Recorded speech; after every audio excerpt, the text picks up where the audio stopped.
قرآن کریم کی سورہ رعد میں اللہ تعالیٰ واضح طور پر فرماتے ہیں کہ ہم نے ہر قوم کے اندر نبی اور ڈر سنانے والا بھیجا۔ پھر حدیث مبارکہ سے ہمیں پتہ چلتا ہے کہ پوری دنیا کے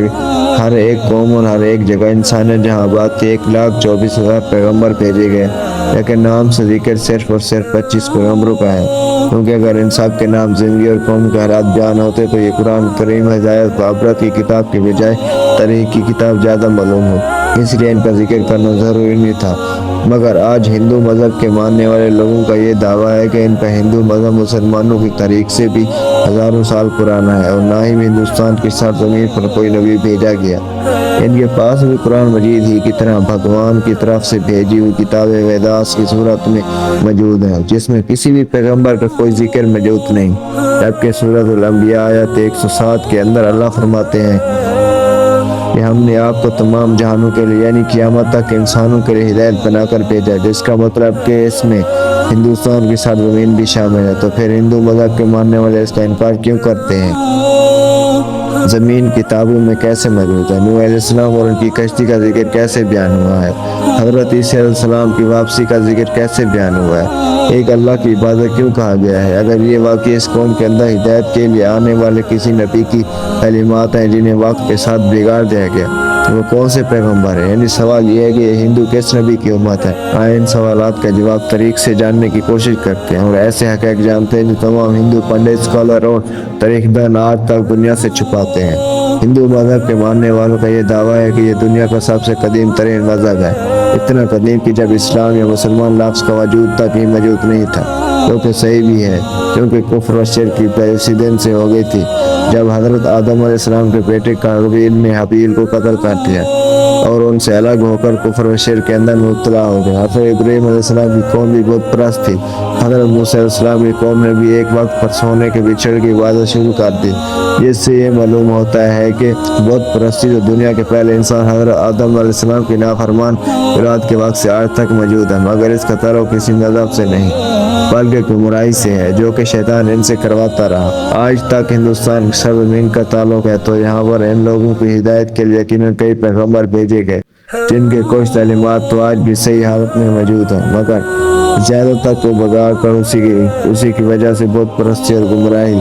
شروع ہو چکی ہے، کیونکہ ان کتابوں میں آج بھی ایک خدا کی عبادت کو حکم دیا گیا۔ یہ بتایا گیا کہ خدا کا کوئی شریک نہیں، وہ ایک ہے، اس کی کوئی اولاد نہیں، مگر پھر بھی اس کی کئی مورتیاں بنا کر اس کے شریک خدا بنا کر اس کی پوجا ہوتی ہے، اور آج تک ہندو مذہب کے اندر چھوٹے بڑے کئی بلین بت بنائے جا چکے ہیں۔ یہ دعویٰ ہے کہ اسلام کی شروعات آج سے 1400 سال پہلے ہوئی، مگر ہندو مذہب اس سے بھی پہلے دنیا کا پرانا ترین مذہب ہے، اس لیے اسلام کا ہندوستان کی سرزمین سے کوئی تعلق نہیں، مگر یہ کم مگر اس بات کو نہیں جانتے کہ دنیا کا پہلا پیغمبر ہی ہندوستان کی سرزمین پر اتارا گیا تھا۔ جی ہاں، حضرت آدم علیہ السلام کو دنیا میں اس وقت ہندوستان کی سرزمین سری لنکا کی ایک پہاڑی پر اتارا گیا تھا، جہاں آج بھی ان کے قدم پر نشان موجود ہے، یعنی سرزمین پر پہلا ہی یہ قدم ایک مسلمان پیغمبر نے رکھا، جس کا مطلب اسلام کی ابتدا عرب سے نہیں بلکہ ہندوستان سے ہوئی، کیونکہ مسلمان لفظ کا مطلب ہے اپنی خواہشوں کو رب کے حوالے کرنے والا، اس کا حکم ماننے والا انسان۔ حیرت انگیز طور پر لفظ آدم بھی سنسکرت زبان کا لفظ ہے، جو کہ ہندوستان سرزمین کی زبان ہے، نہ کہ عرب کی زبان، جس کا سنسکرت میں مطلب ہے پہلا شروعاتی یا اوریجنل، اس لیے آدمی کا مطلب ہے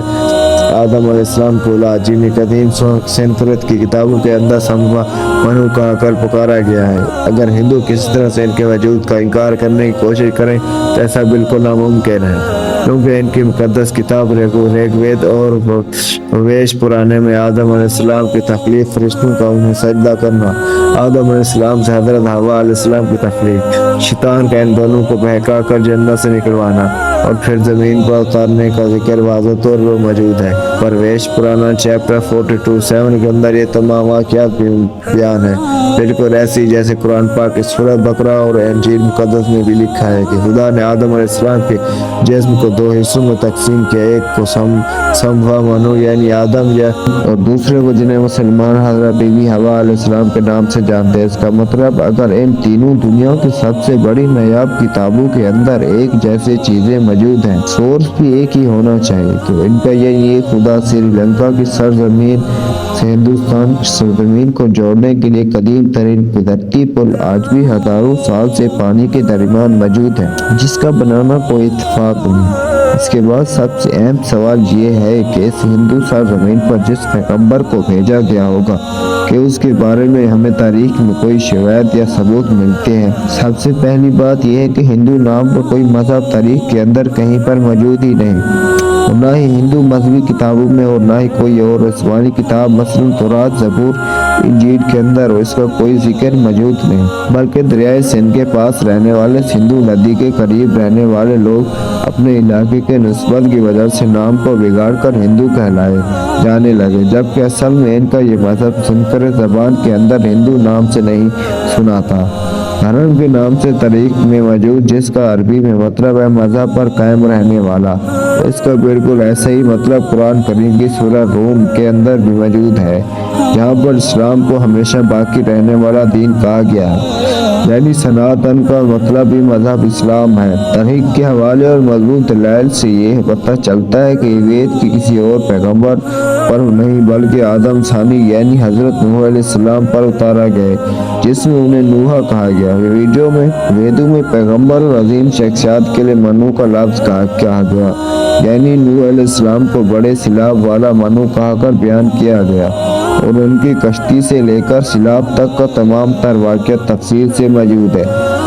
جیسے کہ قرآن کی سورہ ہود میں اور ان کے اندر بھی موجود بیان کیا گیا۔ قرآن کریم میں لکھا ہے کہ جب بڑے سیلاب کے بعد دنیا پھر سے آباد ہوگی تو میں ان ویدوں کو نافذ کروں گا، اور بھوج پرانا چیپٹر 42:7 کے اندر نوح علیہ السلام کے طوفان کے بارے میں بیان کیا گیا ہے۔ منو کو خدا نے کشتی بنا کر اس کے اندر چانداروں کو سوار کرنے کا حکم دیا، جس کے بعد ایک عظیم طوفان آیا جس نے ہندوستان کی سرزمین پر